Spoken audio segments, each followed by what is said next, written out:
Assalamualaikum ayah bunda semua di seluruh Indonesia. Ketemu lagi dengan saya di malam ini, hari Kamis tanggal 20 Agustus 2020. Dan malam ini kita akan membahas tentang regulasi diri atau self-regulation orang tua, kunci sukses dalam mengasuh anak. Nah, malam ini kita akan berbincang tentang regulasi diri itu bersama seorang terapis perilaku senior di Yamet Padang, dengan Ibu Dewi Ayu Lestari, sarjana psikologi. Nah, saya akan undang Ibu Dewinya. Coba, apakah sudah masuk? Dan mengingatkan buat ayah bunda semua bahwa malam ini giveaway-nya adalah berupa paket kemerdekaan. Jadi berupa makanan sehat sponsor dari Naturalis Indonesia. Jadi berupa makanan gluten free dan akan mendapatkan masker merah putih seperti ini. Jadi bagi bapak ibu semuanya yang menginginkan akan berkemungkinan mendapatkan giveaway tadi, jangan lupa di jam 19.30 ketik pertanyaannya seputar regulasi diri orang tua. Dan oke, saya coba undang kembali apakah sudah ada, apakah sudah masuk. Ibu Dewi Lestari.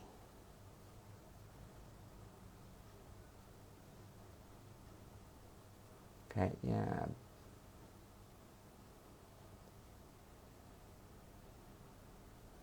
ya, kita tunggu, masih belum masuk Ibu Dewi Lestarinya.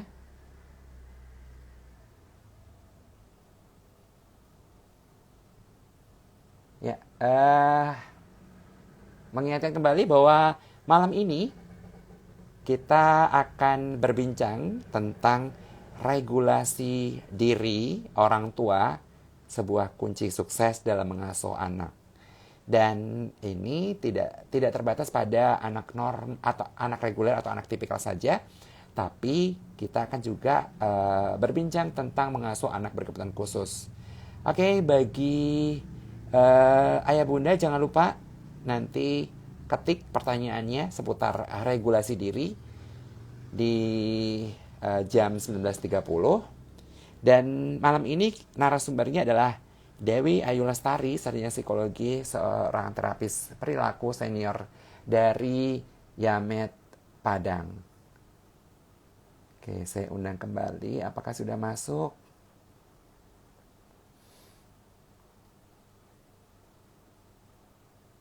Belum masuk juga.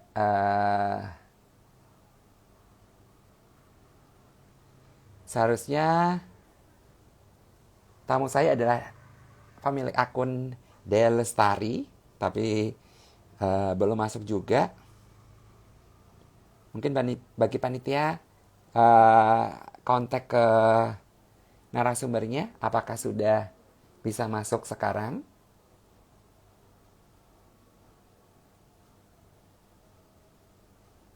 Ya, belum ada, belum masuk juga.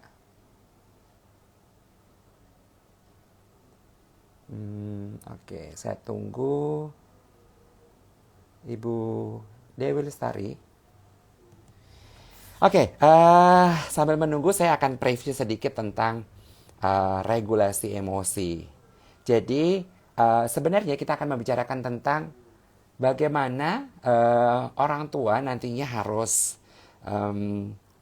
bersikap gitu ya. Jadi self-regulation atau regulasi diri itu adalah kemampuan seseorang dalam mengendalikan aktivitas dan kewaspadaan serta emosi, respon mental atau fisik terhadap rangsangan. Jadi nantinya bagaimana orang tua mengendalikan dari mulai membentuk tujuan, langkah-langkah, evaluasi, visi misi dalam penanganan atau pengasuhan anak. Nah, nanti kita akan bicarakan lebih jauh dengan narasumber kita sebenarnya. Oke, saya coba akan undang kembali. Apakah sudah? Oke, ini sudah masuk.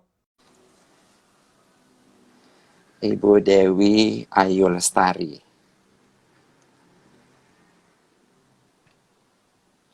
Iya, halo Dewi.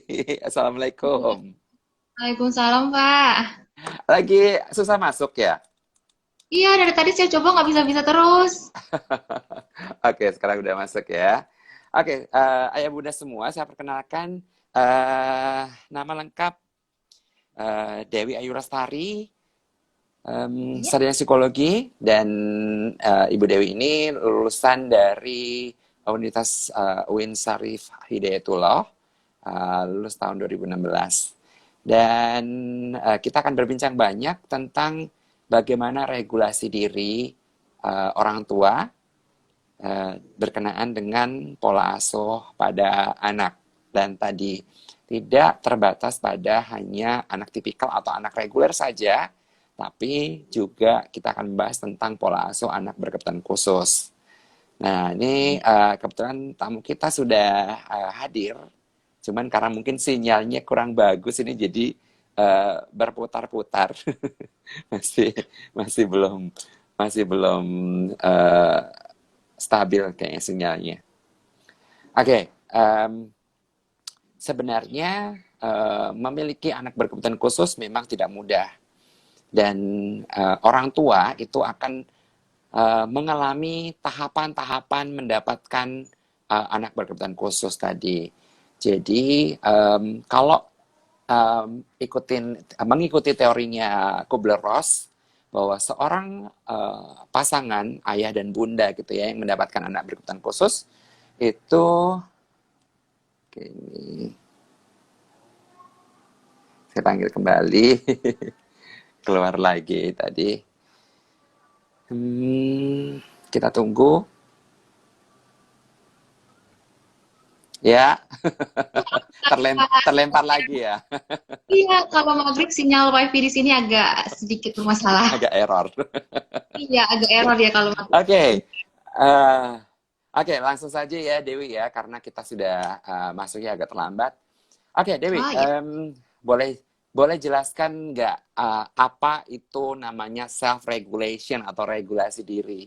Mungkin ayah bunda semuanya perlu tahu definisinya seperti apa dan apa sih maksudnya self regulation itu gitu. Silakan. ya. Terima kasih Bapak. Di sini Ya. tuh saya ingin menjelaskan dulu apa itu regulasi dulu. Kalau kita lihat dari kata Hmm. regulasi itu kan peraturan gitu kan. Bagaimana cara Ya, mengatur. Jadi kalau kita gabungkan ya, sama dengan regulasi diri atau self regulation, itu ya, bagaimana cara kita mengatur diri kita sendiri gitu kan. Tapi ya, di sini regulasi di sini bukan cuman kita bagaimana mengatur diri kita cuman dalam mm, kehidupan kita bisa mandiri, bisa seperti tidak seperti ya, itu. Jadi di sini ya, arti regulasi itu lebih luas sebenarnya. ah, Jadi regulasi itu yang pertama itu kita tentang kepercayaan diri kita akan kemampuan kita sendiri. Jadi ya, ketika kita mampu kita percaya dengan kemampuan kita, terus kita mampu menanggung konsekuensi dari tindakan kita, kemudian kita membuat kalau di self regulasi itu ada namanya self goals. Jadi bagaimana kita menetapkan ya, tujuan dan kita itu mampu untuk mencapai semua itu. Nah, itu yang disebut dengan regulasi diri. Jadi kalau kita simpulkan bagaimana cara kita mengatur diri kita dalam meregulasi diri kita, mempercayai diri kita serta mencapai tujuan-tujuan yang kita ingin capai kayak gitu. Itu namanya dengan self ya. regulasi. Nah, jadi Oke. regulasi diri itu sendiri dia ada terdiri dari dua bagian, Pak. Yang pertama itu Ya, dari bagian kognitif dan yang kedua itu bagian personality atau emosi. ya, Kognitif di sini bagaimana kita pandangan kita, bagaimana kita mengatur pemahaman kita, bagaimana kita mengatur pengetahuan kita, itu terkait dengan kognitifnya. Sedangkan kalau di mm-mm, bagian personalitas, bagaimana cara kita mengatur emosi kita menampilkan mm-mm. yang ada dalam diri kita itu sesuai tidak dengan apa yang kita rasakan, sesuai dengan tidak apa yang dengan diinginkan oleh lingkungan. Nah, itu yang namanya Ya, regulasi kognitif dan regulasi emosi, kayak gitu. ya. Jadi Jadi, kalau bisa disimpulkan gitu ya buat ayah bunda semuanya, saya parafrase bahwa regulasi diri itu nanti berkenaan dengan yang pertama adalah regulasi kognitif. Jadi apa yang ada di kognitifnya atau pikirkan oleh orang tua itu. Nah, itu berdampak pada regulasi emosinya ya. Iya, Pak. Oke, lanjut, silakan. Nah, jadi dalam faktor regulasi diri ini ada beberapa faktor yang mempengaruhinya. Yang pertama itu faktor individu itu sendiri, kemudian ada Ya, faktor kita, kemudian yang paling berpengaruh itulah faktor lingkungan, Pak. Jadi kalau di bagian individu itu sendiri tadi saya sebutkan sebelumnya itu tentang pengetahuan. ya, Bagaimana pengetahuan kita, bagaimana cara-cara pandang kita, bagaimana filosofi kita, itu mempengaruhi bagaimana regulasi kita sendiri. oke. Kemudian, Tunggu, berarti ayah bunda semuanya itu tidak bisa hanya mengandalkan pola asuh dari orang tua zaman dahulu gitu ya. Karena ingat, pengetahuan itu penting. Jadi, bagi pasangan-pasangan muda, ayah bunda semuanya perlu banyak belajar tentang pengasuhan. Hal yang paling penting adalah kebutuhan anak itu apa. Ingat, yang kemarin kita bahas dari minggu-minggu lalu adalah tugas perkembangan setiap anak. Jadi tugas perkembangan anak usia 1 tahun itu seperti apa, 2 tahun itu seperti apa, itu berhubungan dengan pengetahuan, gitu ya. Oke, yang iya. selanjutnya. Selanjutnya itu tujuan apa yang kita ingin capai, itu juga Ya, mempengaruhi regulasi kita. Misalkan kita ya. tetapkan tujuan, apa sih tujuan kita dalam misalkan tujuan kita dalam pengasuhan anak. Apa sih kita ini dalam pengasuhan anak, anak seperti apa yang pengen kita bentuk. Nah, hal-hal itu Ya, juga mempengaruhi regulasi diri seseorang. oke. Berarti ayah bunda penting sekali nih membuat namanya set goal, tujuan tadi tuh. Jadi misalnya contoh saya aja deh, saya punya anak autis. Tujuan saya seperti apa ke depannya? Kebetulan anak saya sekarang sudah 18 tahun gitu ya. Sudah masuk kuliah nih tahun ini nih. Nih, kebetulan kemarin baru saja diterima di universitas. Kebetulan ambilnya adalah Fakultas Psikologi gitu. Jadi tujuan saya adalah membesarkan anak saya, ABK saya itu seperti apa? Apakah gedenya itu ya sudah begitu aja atau memang saya punya goal untuk dia akan mempunyai perkembangan seperti anak reguler atau tipikal yang lainnya gitu. Jadi goal itu penting. Jadi ayah bunda tadi yang pertama adalah kognitif berhubungan dengan pengetahuan yang harus dipelajari. Yang kedua adalah set goal gitu ya. Oke, lanjut. Nah, yang selanjutnya itu lebih kepada yang faktor dari eksternalnya, Pak. Yang itu lingkungan. Jadi Ya, lingkungan itu sangat berpengaruh sama regulasi diri seseorang. Jadi ketika seorang betul. ibu, nah kan ada seorang ibu yang anak usia 5 tahun. Jadi anak usia 5 tahun itu seharusnya kan tidak diwajibkan untuk bisa membaca gitu kan, Pak. Kalau emang mereka bisa membaca itu ya gitu kan. Tapi karena ada orang tua yang melihat anak tetangga saya sudah bisa begini loh, anak tetangga saya sudah bisa begini loh. Akhirnya itu akan mempengaruhi regulasi diri, mempengaruhi emosi dia, nanti juga Ya. berdampak pada anak. Ya, oke. Berarti ayah bunda semua tadi ingat, lingkungan itu berpengaruh. Lingkungan di sini yang dimaksud adalah dari mulai lingkungan yang paling kecil dulu deh, gitu. Lingkungan keluarga. Lingkungan yang agak lebih besar lagi tadi tetangga, gitu ya, lingkungan pergaulan gitu. Nah, lingkungan yang paling kecil tadi, keluarga tadi yang perlu kita minta untuk menjadi supporter atau menjadi pendukung. Untuk menjadi seorang pendukung nggak mungkin kalau tidak diterangkan tentang kondisi kita. Jadi terangkan pada nenek, terangkan pada kakek, ajak kerjasama, tantenya, omnya, pengasuh itu yang paling penting. Terus termasuk tadi tuh lingkungan tetangga misalnya tadi dicontohkan oleh Bu Dewi tadi tentang membandingkan dengan anak tetangga. Ingat, tidak boleh membandingkan dengan diri orang lain gitu. Yang boleh kita bandingkan adalah anak kita dengan anak kita. Jadi, yang kita akan bandingkan adalah kontinum kemarin dengan besok.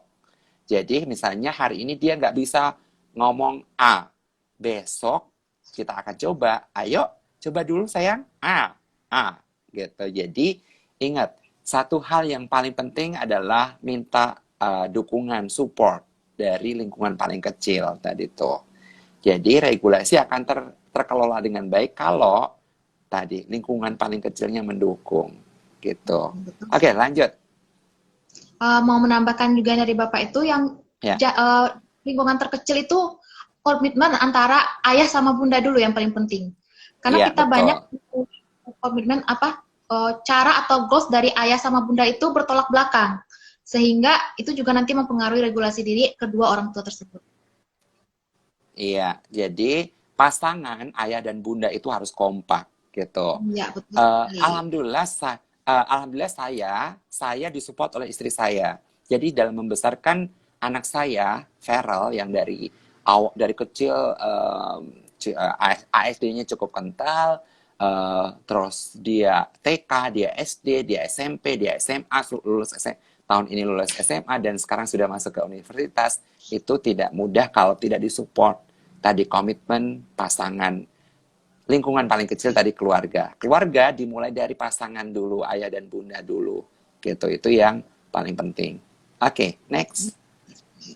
Next itu kita masuk ke regulasi emosinya. Tadi kan itu udah kepada Ya, kognitifnya, sekarang yang ya, emosinya.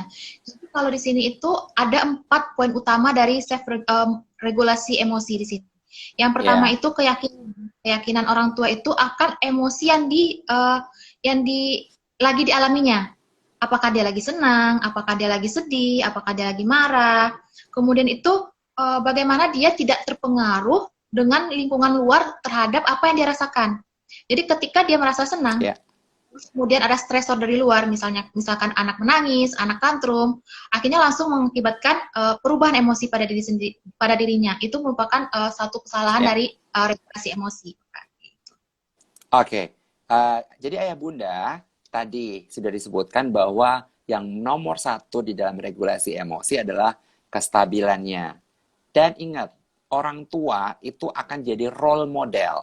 Jadi kalau anak tantrum, anak itu marah, ngamuk, orang tua harus jadi role model yang nomor satu.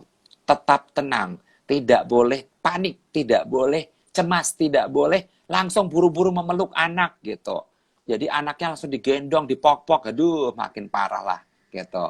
Jadi kepanikan kita itu akan terbaca oleh anak. Jadi dalam kunci nomor satu di regulasi emosi tadi adalah si kestabilan emosi kita.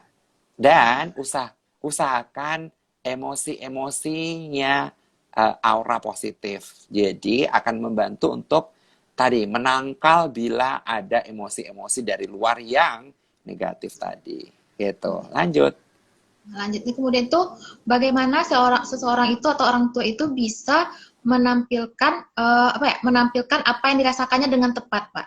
Nah, jadi ketika dia Ya, sudah bahagia, dia senang gitu kan, dan dia mampu memperlihatkan itu kepada anaknya. Jadi ketika berhadapan dengan anak, anak minta ya. sesuatu, ya dia tuh harus memperlihatkan wajah yang anak itu butuh kasih sayang, anak itu butuh perhatian. Jadi jangan sampai kita menampilkan emosi yang bertolak belakang dengan apa yang kita inginkan, gitu Pak. Mm-mm. Ya, jadi ayah bunda ingat tuh tadi bahwa role model itu penting. Dan orang tua akan menjadi role model untuk mengekspresikan emosi dengan tepat dan sesuai. Ingat, tepat dan sesuai loh. Jadi, kalau misalnya marah, ya sesuatu yang terkontrol dengan baik. Sedih, nggak apa-apa. Jadi gini, emosi itu tidak selalu harus positif. Negatif pun nggak apa-apa. Misalnya contoh sedih, bilang saya sedih. Ayah sedih loh, Iya, bunda sedih loh. Nah, itu. Jadi, tunjukkan pada anak bahwa mengekspresikan emosi itu penting, gitu. Jadi, jangan sampai emosinya itu tidak terkontrol atau tidak sesuai. Tidak sesuai itu marah tapi uh, terpendam, misalnya gitu. Kalau misalnya marah, bilang marah. Bunda marah nih. Kalau kamu berantakin barang gitu. Jadi anak tahu bahwa bunda marah kalau kamu berantakin barang gitu. Jadi tunjukkan gitu. Dan tadi bunda seneng nih kalau kamu rapiin barang. Jadi benar-benar tadi sesuai dan ingat baik. tepat, terkontrol, tidak boleh over control, tidak boleh uh, uh, tidak sesuai dengan kondisinya gitu ya. Next. Nah, yang terakhir itu dari aspek dari regulasi emosi itu yang bagaimana orang tua Mm-mm, itu tidak malu dengan apa yang dirasakannya. Misalkan ketika orang tua merasakan mm-mm, emosi yang seperti Bapak bilang tadi, emosi negatif di tempat keramaian. Misalkan orang tua membawa ah, anaknya yang di situ ke tempat keramaian, tiba-tiba anak tantrum. mm-mm, Jadi situ tidak mm-mm, bagaimana orang tua ini tidak boleh malu dengan apa yang dirasakannya. Jadi tidak boleh menolak ya. emosi yang dirasakannya. Gitu. Iya, jadi ingat kembali lagi ke aturan nomor 1 tadi bahwa orang tua jadi role model bagi anak. Jadi akan baik kalau kita itu mengatakan mengekspresikan emosinya dengan tepat dan sesuai tadi. Jadi kalau senang, katakan senang gitu. Ih, keren banget. Ayah senang banget kalau kamu itu bisa merapikan seperti itu. Dan katakan itu dengan tulus gitu ya, bahwa memang seneng kalau kamu, ayah itu seneng loh kalau kamu tuh berusaha. Ingat, yang penting bukan hasilnya loh ayah bunda, tapi anak itu uh, berusaha untuk disiplin, berusaha untuk tepat waktu, berusaha untuk membereskan mainannya, berusaha untuk makan sendiri kayak gitu. Berusaha untuk tenang, berusaha untuk sabar kayak gitu. Jadi misalnya dia ngamuk nih, oke, ayah tahu kamu capek gitu, tapi kamu sabar dulu ya. Nah, ayah senang loh kalau kamu tuh sabar, sabar dulu ya. Nah, gitu. Jadi itu akan membantu anak untuk, oh ternyata begitu ya ekspresi emosi itu ya, gitu. Itu yang penting sekali. Nah, itu akan berdampak pada self-regulation tadi tuh. Ya, betul Oke, sekali, Pak. lanjut. Nah, komponen terakhir dari self regulasi itu bagaimana sih cara langkah-langkah meregulasi diri kita sendiri? Yang pertama itu kita mengobservasi diri kita dulu Ya, diri kita sendiri. Jadi kita harus mengenali diri kita. Bagaimana ya. sih kepribadian kita? Bagaimana sih cara berkomunikasi kita? Sejauh mana kemampuan kita? Sejauh mana kita bisa berhadapan dengan stresor? Bagaimana problem solving kita? Jadi itu kita harus memperhatikan diri kita dulu sendiri. Itu langkah pertama dari self Ya, regulasi. ya. Jadi ayah bunda, langkah pertama buat ayah bunda semua self assessment. Jadi Iya. assessment diri kita sendiri. Bagaimana aset kita, bagaimana kemampuan kita, bagaimana kita menangkal tadi tuh stresor, hantaman-hantaman gitu ya, omongan tetangga lah, dan seterusnya kayak gitu. Itu Hmm. penting sekali self assessment gitu. Lanjut. Ya, yang kedua tuh evaluasi diri. Nah, tadi kan kita udah sebutkan tuh dok, Mm-mm. kalau kita tuh menetapkan tujuan-tujuan kita dalam pengasuhan anak. Ya. Jadi kita harus mengevaluasi, Mm-mm. mengevaluasi lagi nih, apakah tujuan kita tuh sudah tercapai, apakah ada yang dirasa perlu Mm-mm. ditambahkan gitu kan, apakah faktor-faktor yang mempengaruhi atau memperjelek keadaan itu bisa kita atasi atau tidak gitu. Ya, jadi ayah bunda semua di rumah, tadi ingat langkah pertama kan self assessment. Hmm. Hasil dari self assessment itu akan terbentuk yang namanya goal. Tujuan tadi tuh. Oh, misalnya tadi yang saya yang pengalaman saya aja deh gitu ya, bahwa saya punya anak berkebutuhan khusus ASD, anak saya yang pertama tuh. Anak saya yang pertama ASD. Nah, menyusun tuh set goalnya gitu. Anak saya itu didiagnosa di usia 18 bulan oleh Dr. Meli Budiman, SPKJ. Nah, dari situ tuh langsung set goal. Set goal, oh berarti waktu itu saya masih malu. Jadi waktu itu masih saya denial bahwa anak saya autis dan seterusnya. Uh, Masih nggak membawa ke tempat terapi, tidak membawa ke Yamed gitu ya, disembunyikan. Nah, dari situ setelah acceptance saya muncul, saya bawa tuh ke tempat terapi, ke Yamed, dan tadi langkah kedua adalah mengevaluasi. Mengevaluasi itu motoriknya sudah terperbaiki belum ya? Langkah-langkah yang kita tuju atau kita kerjakan itu sudah mendapatkan hasil seberapa, itu penting. Jadi nomor 2 adalah evaluasi. Next. Iya ya, betul. Yang terakhir itu ada namanya reaksi diri. Jadi reaksi diri Ya. ini bagaimana kita mempertahankan apa yang telah kita set tadi itu. Jadi ketika kita udah set goal tadi kata Bapak, tujuan saya ini, kemudian kita Ya. evaluasi tujuan itu sudah, dan kita itu mempertahankan bagaimana yang goal-goal yang kita capai, goal yang sudah kita tetapkan itu tercapai dan meningkatkan goal-goal lainnya kayak gitu Pak. Kalau di tahapan terakhir dari regulasi diri itu sendiri. Oke, jadi ingat tahapan yang terakhir adalah kita berusaha untuk cross check ya. Kembali lagi Mempertahankan. ya. Ya, oke. Oke, kebetulan sudah masuk ke jam 19.27. Kita akan coba untuk mengikis pertanyaan-pertanyaan yang banyak muncul, gitu ya. Kita akan track ke atas dulu. Pertanyaan dari, oke, ini dari Koresta Kurniawan.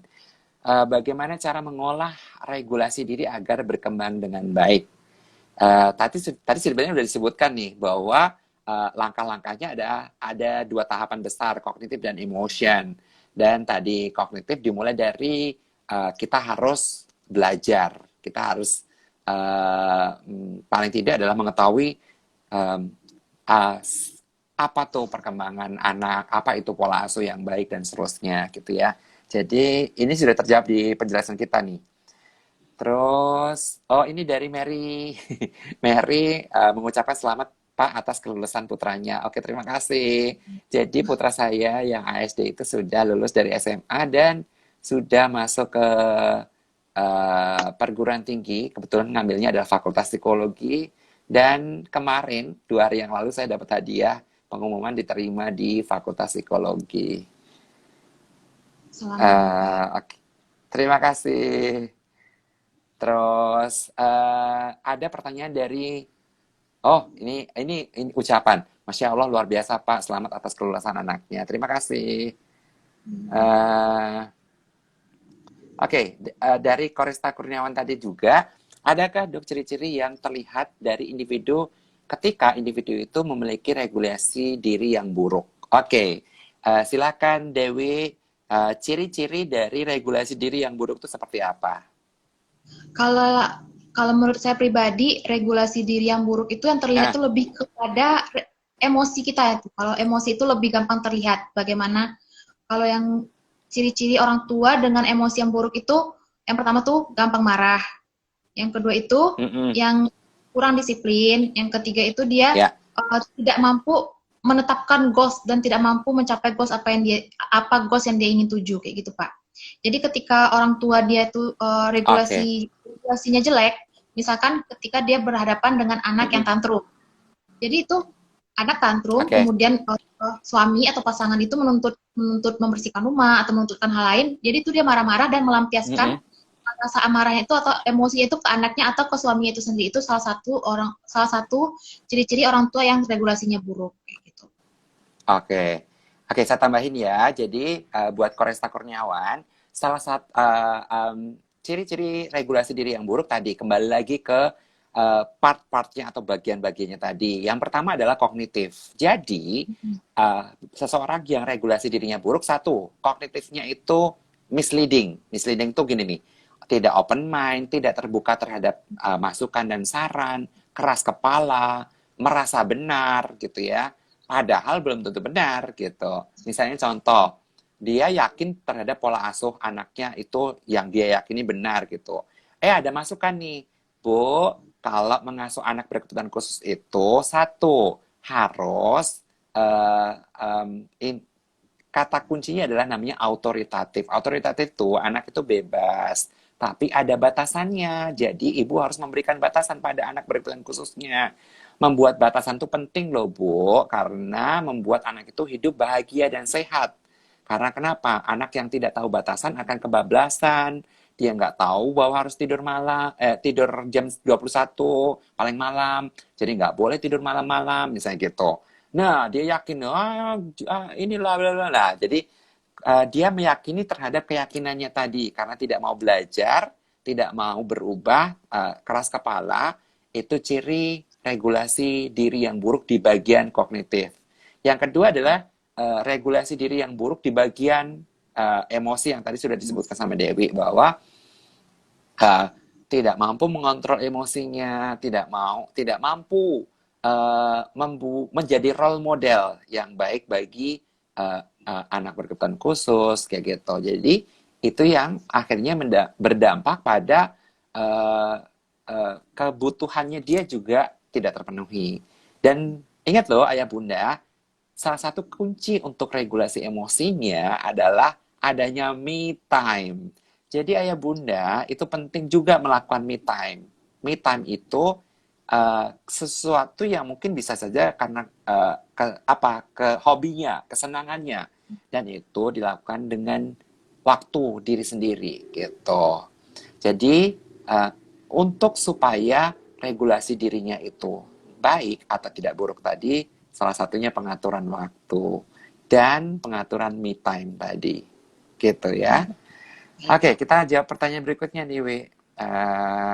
Ada lagi pertanyaan dari Maulidi Nadia. Saya seorang terapis bicara. Bagaimana caranya supaya mensosialisasikan self-regulation ke orang tua agar tidak merasa tersinggung? Simple, karena kita udah bikin IG Live ini. Jadi buat Mbak Maulidi Nadia, ini IG Live ini disimpan kok, direkam. Ada di IGTV saya. Jadi boleh di-share ke orang tua bahwa regulasi diri itu penting. Kunci sukses mengasuh anak berkebutuhan khusus. Jadi kalau regulasi dirinya itu bermasalah, ya sudahlah.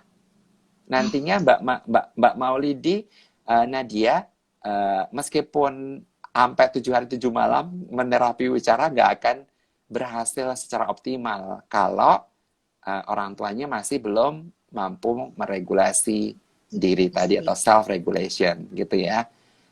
Dewi, ada yang mau ditambahkan? Sepertinya saya mau menjawab juga hal yang sama, Pak.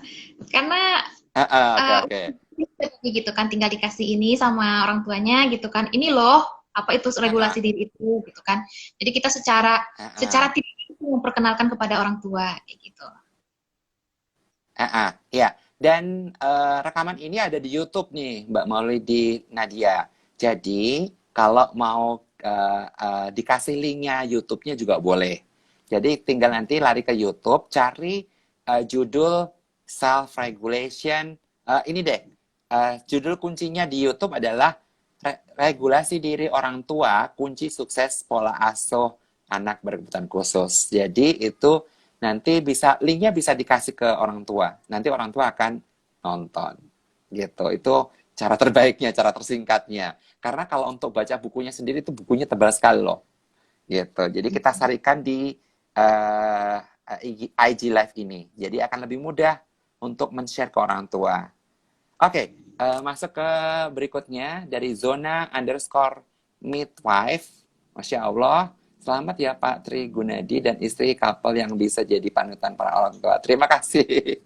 Saya pikir pertanyaan. Oke, terima kasih. Terus masuk ke Dina Paramita. Dok, bagaimana menangani anak-anak ABK dalam hal belajar, mengajar, dan tanggung jawab? Ini sebenarnya bukan bahasan kali ini nih sebenarnya. Karena kali ini adalah bahasanya tentang regulasi diri orang tua. Tapi ya udahlah kita jawab sedikit sebentar ya Dewi ya. Oke. Mengajarkan ini ABK dalam hal mengajarkan tanggung jawab. 1. Tanggung jawab itu tidak akan muncul kalau tidak dicontohkan. Jadi ingat, ayah bunda semua di rumah, satu hal tauladan itu berdampak panjang. Satu hal, role model itu berdampak panjang. Dibandingkan kita harus ngecap, ngoceh 1000 kali ocehan, gitu ya. Nyuruh anak tidak akan bisa kalau kita tidak memberikan contoh. Jadi, pembelajaran tanggung jawab itu diberikan dengan role model atau tauladan tadi itu. Jadi, bentuk dan bahkan kalau perlu dituliskan di tembok pakai kertas asturo, tanggung jawab ayah apa, tanggung jawab bunda apa, tanggung jawab anak saya kebetulan 3, Feral apa, Feren apa, Ferin apa. Nah, jadi tanggung jawab anak pertama itu apa aja dituliskan gitu. Tanggung jawab di sini nanti kita breakdown. Jadi kalau di rumah saya itu di breakdown kembali. Tanggung jawab yang berkenaan dengan tugas sehari-hari. Tanggung jawab untuk saling menyayangi. Tanggung jawab untuk penggunaan gadget. Tanggung jawab untuk keteraturan tidur. Tidur itu juga penting.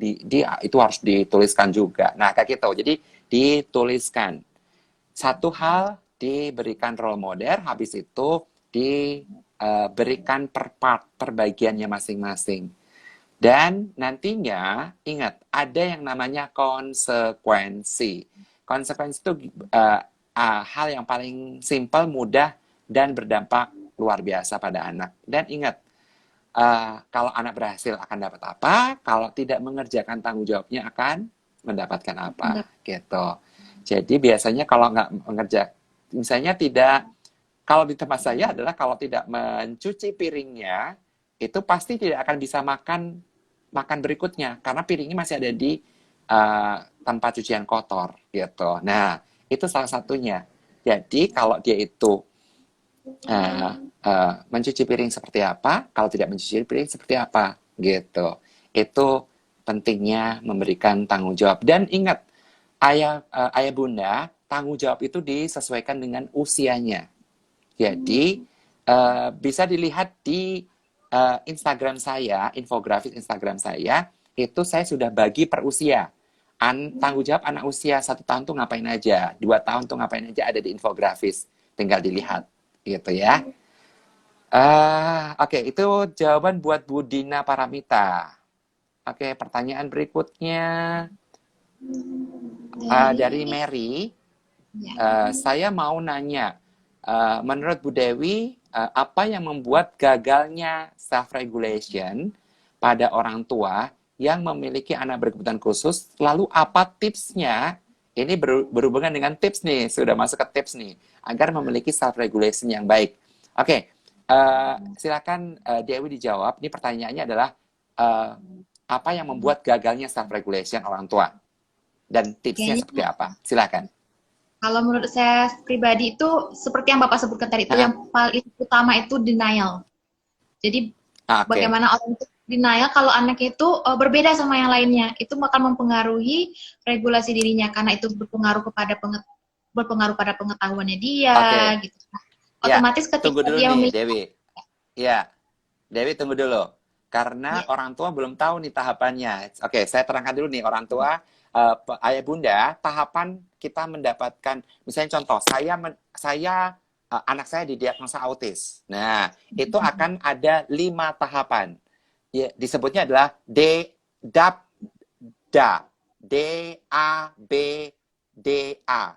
Denial itu yang pertama. Gitu. Jadi tahapan saya mendapatkan anak lo autis nih, gitu. Nah, itu saya pasti denial, gitu. Enggak maksud anak gue autis, enggak itu cuma terlambat berbicara biasa, gitu. Itu denial. Yang kedua adalah anger, marah, gitu. Ngawur lo ya, maksud anak gue autis, ngawur lo ya, gitu. Nah, itu anger. Yang ketiga adalah bergening. Bergening itu adalah tawar-menawar, gitu. Jadi, ya Allah, kenapa mesti gue sih yang punya anak autis gitu. Terus Nah, yang keempat adalah depresi. Yang kelima adalah acceptance. Ini yang sudah menerima. Acceptance itu sudah menerima bahwa anak saya autis. Saya sudah sadar bahwa ini kenyataannya dan saya belajar tentang autis itu seperti apa dan berusaha sebaik mungkin untuk menyelesaikan anak saya keluar dari autistiknya kayak gitu. Itu 5 tadi tuh. Jadi dari denial, anger, bergening, depresi sampai ke acceptance. Oke. Jadi tahapan yang paling bagus adalah acceptance. Oke. Dewi lanjutin karena tadi saya cuma ngasih intro karena kenapa? Karena kalau kita cuma ngomong denial nanti orang tua nggak tahu nih, gitu. Oke. Silahkan. Tadi pertanyaan adalah apa yang membuat gagalnya self regulation? Silahkan. Ketika Bapak sudah jelaskan yang tadi yang 5 itu, Pak. Jadi kita bisa melihat nih, ketika orang tua itu masih dalam tahapan 1, tahapan 2, tahapan 3, tahapan 4, itu dia bakal bermasalah sama regulasi dirinya. Jadi ketika dia udah mencapai nih titik kelima, acceptance atau menerima kenyataan itu, baru dia mampu meregulasi dirinya sendiri. Karena ketika masih 4 ini, itu otomatis dia pengetahuannya harus mencari tahu lagi kenapa anak saya bisa begini, apa yang saya harus lakukan ketika anak saya begini, apa yang harus itu orang tua itu akan mengalami beberapa pertanyaan-pertanyaan yang kayak itu dia bergejolak di dalam diri dia itu. Ya, pertanyaannya apa aja. Nah, itu bakal mempengaruhi, itu makanya regulasi dirinya itu jelek. Karena dia di kognisinya itu masih bermasalah. Gitu kan. Apalagi itu ketika dinanya emosinya itu bermasalah, dia saya tidak terima, akhirnya dia marah, dia melampiaskannya kepada orang lain. Nah, itu berpengaruh kepada regulasi dirinya dia sendiri, kayak gitu.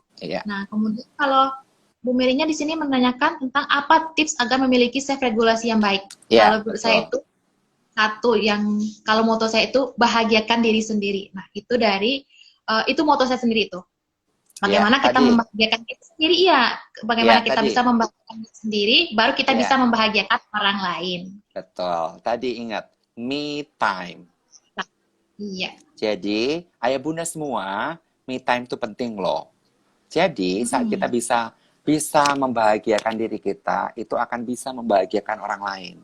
Saat kitanya sudah terancam tidak bahagia, kita tidak akan bisa membahagiakan orang lain. Jadi, tipsnya untuk regulasi diri, satu, me time tadi, bahagiakan diri sendiri. Yang kedua, tadi kejar yang bagian kognitif. Jadi, punya semangat untuk belajar, punya semangat untuk open mind, terbuka terhadap ilmu baru dan masukan baru gitu. Dan ilmu tuh sekarang gampang banget. Jadi ayah bunda semua, ikuti Instagram saya setiap hari karena kita setiap hari itu upload informasi baru. Jadi itu bisa di-share dan saya dengan rela hati ilmu yang saya punya saya akan bagi gitu. Jadi jangan khawatir, kita nggak pelit ilmu. Jadi kalau mau belajar, ayo gitu. Setiap hari kita upload satu infografis itu satu judul, isinya 10 slide. 10 slide itu luar biasa karena itu sari dari buku-buku yang saya baca. Jadi sebenarnya akan lebih mudah lah cari ilmu tuh. Jadi bagian kognitif tadi, regulasi bagian kognitif tuh sekarang nggak sulit. Beda zaman saya dulu. Zaman saya dulu anak saya lahir 2001. Anak saya didiagnosa autis 2002. Itu luar biasa. Karena kenapa? Zaman waktu itu apa itu autis juga tidak begitu banyak orang tahu gitu. Dan center-center terapi juga tidak seperti sekarang, tidak banyak seperti sekarang. Jadi benar-benar harus nerapi sendiri, bikin center sendiri kayak gitu. Jadi bagian kognitif tadi, regulasi bagian kognitif itu sudah sangat terbantu oleh lingkungan lah ya, lingkungan cukup suportif banget. Dan sekarang masyarakat inklusif sudah mulai dibentuk oleh pemerintah dan bahkan pendidikan inklusif dan seterusnya. Jadi itu yang akan betul. Jadi banyak lembaga-lembaga yang sudah membantu kok gitu. Jadi tadi Dewi sudah sebutkan bahwa yang pertama adalah me time, bahagiakan diri sendiri untuk membahagiakan orang lain. Yang kedua tadi, kognitifnya dibenerin. Dan yang ketiga, saat kita bisa menjadi role model untuk emosi tadi, itu akan menjadi role model bagi anak-anak kita. Itu yang penting sekali. Gitu ya. Dan seperti Oke, ada yang mau ditambahin, Dewi? Enggak, Pak. Yang pembahasan Bapak terakhir ini terkait dengan pertanyaan dari Yumnailah. Dia bertanya itu, apakah pengendalian emosi dalam self-regulasi? Nah, ini sering timbul ketika ada masalah, kata dia. Jadi itu sebenarnya udah terjawab sama pertanyaan jawaban Bapak tadi itu. Oke, ya. Ada lagi yang mau ditambahkan, Dewi? Lanjut, pertanyaan berikutnya. Lanjut ya. Boleh, Pak. Oke, lanjut ke pertanyaan berikutnya. Memang tidak mudah, ini dari Koresta Kurniawan lagi. Memang tidak mudah ya, Dok, untuk bisa mengolah regulasi diri ini. Intinya bagaimana individu berpikir positif tentang terhadap suatu kondisi yang diterima. Oh, ini komentar. Selanjutnya, adakah trik dan cara agar orang tua memiliki anak yang memiliki anak berkebutuhan khusus agar tidak jauh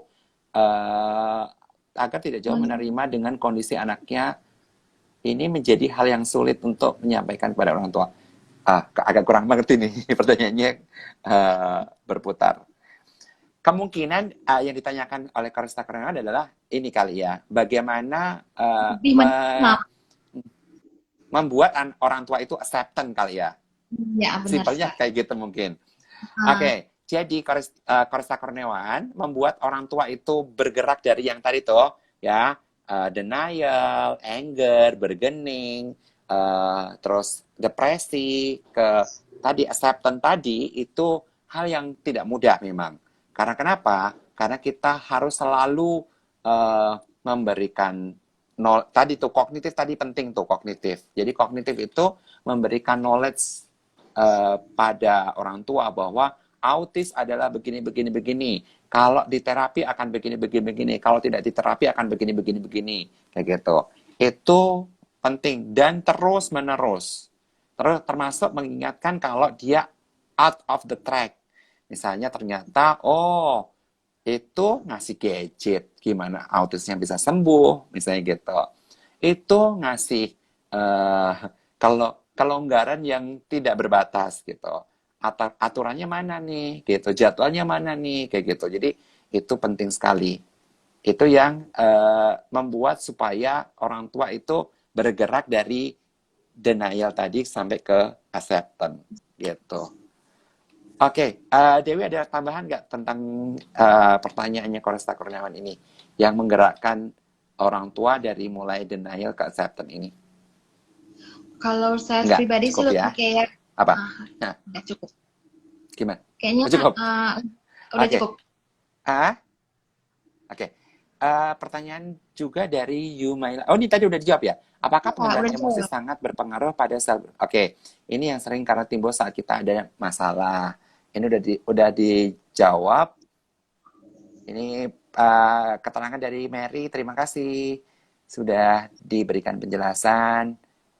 Oke, Koresta Kurniawan komentar lagi nih. Saya penonton setia loh dok. Setiap kali IG Live dan ilmu yang disampaikan sangat mudah dipahami. Oke, terima kasih. Oke, sekarang sudah mendekati di jam 19.50. Dari pertanyaan-pertanyaan yang dari orang tua yang ada di handphone saya, itu masih ada yang belum dijawab nih. Dampak regulasi diri yang tidak matang tadi, ini yang belum dijawab nih. Dewi, silahkan. Jelaskan dampak regulasi yang tidak matang atau bermasalah pada orang tua terhadap pola asuh anak itu seperti apa? Nah, kalau menurut saya pribadi, yang jelas yang tadi itu kita jelasin, bagaimana apa sih dampaknya gitu. Itu yang berdampak itu yang paling memiliki dampak itu goals kita. Jadi kita sudah tetapkan tujuan kita misalkan memiliki anak autis, mau anak ini bisa mandiri. Kita mau anak saya itu harus begini. Tapi ketika kita tidak bisa meregulasi emosi kita, karena dalam proses mencapai kemandirian anak autis itu, kita butuh proses panjang. Kita ketemu dengan berbagai stresor, masalah dari anaknya, kemudian masalah dari pasangan, masalah dari lingkungan, kayak gitu kan. Nah, jadi kalau ketika kita tidak bisa meregulasi itu, nanti bakal memberikan dampak pada regulasi kita sendiri. Oke. Ya, ada beberapa pertanyaan lagi nih yang nyusul nih di bawahnya lumayan banyak nih. Kita baca dulu ya pertanyaannya. Terima kasih penjelasannya dok dan Mbak Delestari. Insya Allah kita untuk pertemuan ulasan-ulasan berikutnya pengen ngikutin, sangat bermanfaat bagi kami orang tua dan memiliki anak spesial. Oke, itu dari Bu Yumaila. Terima kasih Bu Yumaila. Ternyata bukan pertanyaan tapi komentar. Pertanyaan lagi dari Linsia Ying 93. Halo Pak Gunadi, mau menanyakan saat kita sudah acceptance terhadap kondisi anak, lalu keterbatasan cara untuk terapi di luar, kalau untuk terapi di rumah apakah tetap efektif ya Pak? Ini berarti pertanyaan buat saya nih. Oke, Iya, boleh. jadi gini Bu, yang namanya acceptance itu Ibu selalu mencari ilmu. Jadi, dan yang namanya terapi itu bisa dilakukan oleh orang tua di rumah ala orang tua. Jadi, dengan adanya keterbatasan misalnya tadi tuh, misalnya karena COVID, karena finansial gitu ya, eh, bisa dilakukan sendiri. Dan kalau Bapak Ibu tahu nih ya, itu juga dulu kita bagi tugas nih. Jadi di rumah saya itu ada kakeknya, ada neneknya, ada saya, ada ibu, ada adiknya. Nah, satu hal, manfaatkan tadi anggota keluarga. Bahkan kalau tahu nih Bapak Ibu semua, Feral itu belajar berbicara dulu justru dari adiknya, namanya Feren. Jadi munculnya kemampuan berbicara itu setelah adiknya uh, sekitar usia 12 bulan, 13 bulan gitu tuh.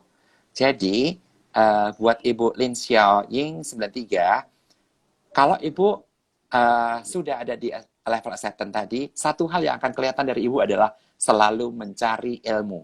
Nah, jadi ikutin terus Instagram kita, Instagram saya atau Instagramnya Yamet, dan ikutin terus IG Live, itu ilmu-ilmu yang Ibu nanti akan bisa terapkan. Kemarin tentang terapi bicara, 2 hari yang lalu tentang oromotor, gitu. Besok tentang, besok itu kalau nggak salah tentang membantu anak belajar di rumah selama pandemi COVID. Nah, Wah, jadi ini Ibu Pak. jangan lupa besok, iya. Jadi Ibu besok jangan lupa ikut ikut IG live-nya. Nah, pertanyaannya apakah efektif atau tidak?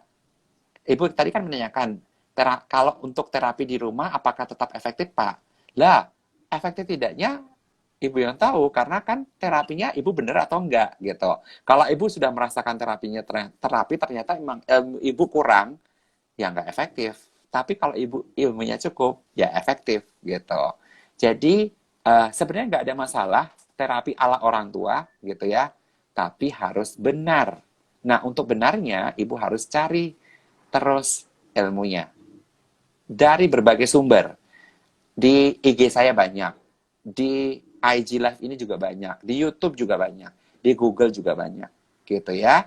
Tapi search-nya atau mencarinya, search-nya harus benar. Misalnya contoh, Mbah Google itu bisa tahu segalanya, tapi kalau ibu clue-nya salah, nggak dapat apa-apa, gitu. Jadi sebenarnya tergantung ibu mencari ilmunya tadi yang akan diterapkan ke anak tadi bener nggak, gitu. Itu sih. Jadi apakah efektif atau tidak, ibu yang tahu sendiri. Karena ibu yang lebih tahu bahwa mumpuni nggak ibu memberikan terapi tadi di rumah. Gitu. Oke, Dewi ada yang mau ditambahin ke pertanyaannya Ibu Ling Xia Ying 93 ini? Oh iya Pak, yang itu sih kayak lebih bagaimana kita belajar lagi, dan sebagai orang tua itu kita harus menambah Ah, ilmu dari berbagai sumber, kayak gitu Pak. Itu sih intinya bagaimana biar dia itu ya, efektif atau tidaknya. oke. Ya, ini kebetulan panitia sudah di depan saya untuk mengumumkan giveaway untuk Oh, malam ini. Dan Ayah Bunda, ini yang mengumumkan adalah Mas Ferel. Mas Ferel boleh nongol di kamera nggak? Nah, ini adalah Mas Ferel. Halo. Nah, Mas Farel ini 2 hari yang lalu sudah mendapatkan pengumuman diterima di Fakultas Psikologi di sebuah selamat. universitas di Jakarta. Jadi ini udah jadi mahasiswa psikologi di sebuah universitas di Jakarta. Oke, Mas Farel, ada yang mau diumumkan? Boleh. Ya, kepada ayah dan bunda sekalian, untuk pemenang giveaway sekarang, itu pemenangnya adalah pengguna akun Instagram Yumni Ailah. Selamat para pemenang ya. Oke, jadi ayah bunda udah tahu nih suaranya siapa kalau setiap kali mengasih pengumuman. Jadi yang memberikan yang menyortir dari yang memilih pemenang itu biasanya anak saya. Dilihat dari pertanyaan-pertanyaannya. Nah, dan pemenang kali ini adalah Ibu Yumnailah. Selamat buat Bu Yumnailah. Habis ini nanti Bu Yumnailah jangan lupa DM ke Instagramnya Yamet Pusat. Yamet Pusat itu Instagramnya adalah @yamet.cilandak. Jadi Bu Yumnailah tolong nanti habis ini DM ke Yamet Cilandak nama, alamat, dan nomor handphone. Karena giveaway-nya akan dikirimkan langsung ke rumah. Nah, itu dan tadi sekilas info tadi anak saya yang mengumumkan, dan itu tadi adalah anak saya yang pertama, namanya Farel. Em, dan setiap kali IG Live seperti ini, yang akan menjadi juri itu anak saya yang pertama sama yang kedua. Yang kedua itu yang perempuan, namanya Feren. Jadi setiap kali suara yang mengumumkan itu, kalau nggak di belakang layar itu sebenarnya si Mas Feren tadi. Gitu. Dan kalau diterapi dengan baik itu akan seperti tadi. Jadi mampu berkomunikasi dengan baik, mampu bersosialisasi dengan baik, dan alhamdulillah tadi sudah diterima di sebuah perguruan tinggi. Dan kebetulan dia cita-citanya itu mau jadi psikolog. Makanya kenapa ngambil fakultas psikologi. Oke, sebelum menutup nih kita masih punya waktu sekitar 2 menit. Dewi ada yang mau disampaikan buat ayah bunda semua, pesan dan pesan-pesannya berhubungan dengan self regulation. Silakan. Ya. Kalau pesan-pesannya mungkin buat ayah bunda jangan pernah berhenti untuk belajar lagi bagaimana kita mengatur diri kita, dan kemudian itu yang penting bahagiakanlah diri sendiri agar bisa membahagiakan anak kita sendiri. Betul. Ya, pesan saya buat ayah bunda semua, self regulasi itu penting loh. Self regulation itu penting. Tadi ingat dua komponennya, kognitif sama emosi. Jadi kognitif dan emosi. Kognitif harus banyak belajar terus, jangan pernah berhenti. Dan sekarang lebih mudah belajarnya, nggak perlu baca buku. Kalau zaman saya, waduh susah banget. Eh, Sekarang sudah bisa kayak seperti ini. IG Live itu adalah resume. Tadi, infografis yang saya tampilkan setiap hari di Instagram saya itu adalah resume. Daripada ayah bunda baca buku banyak banget, dan itu belum tentu tepat gitu ya. Itu sudah diberikan sarinya secara tepat gitu. Jadi belajar terus, jangan lupa untuk cognitive regulation tadi, dan emosi jangan lupa kita harus perlu me time, kita harus membahagiakan diri kita untuk membahagiakan orang lain. Dan kita harus jadi role model untuk kontrol emosi secara tepat dan secara terkontrol dengan baik, supaya kita bisa menjadi panutan bagi anak berkebutuhan khusus kita. Dan karena waktu kita sudah 1 menit lagi, terima kasih buat ayah bunda semuanya untuk telah bergabung dengan kami. Ini banyak komentar-komentarnya nih Dewi. Terima kasih, ilmunya bagus banget. Walaupun saya peserta terbaru, di ke depan saya akan selalu mencoba mengikuti sebagai pembelajaran mendampingi siswa kami yang berkebutuhan khusus. Terutama ini Bu Rita ini siswanya bisu tuli. Oke, nanti kapan-kapan kita akan bahas khusus untuk yang dysaudia dan ketidakmampuan berbicara karena gangguan pendengaran. Oke, ayah bunda jangan lupa besok itu temanya untuk IG Live. Jadi di hari Jumat, jam yang sama 19.00 itu adalah mendampingi anak berkebutuhan khusus dalam pembelajaran jarak jauh atau PJJ. Strategi bagi orang tua dan guru. Jadi stay tune besok jam 19.00 untuk membahas mendampingi anak pembelajaran jarak jauh bersama seorang psikolog, Maria Wirastari, empathy psikolog, dosen Fakultas Psikologi Unika Atmajaya. Oke, kita pamit nih, Dewi. Terima kasih Dewi atas waktunya. Kapan-kapan kita akan IG Live lagi dengan tema yang berbeda ya. Terima kasih Bu juga buat para orang tua. Assalamualaikum warahmatullahi wabarakatuh. Warahmatullahi wabarakatuh.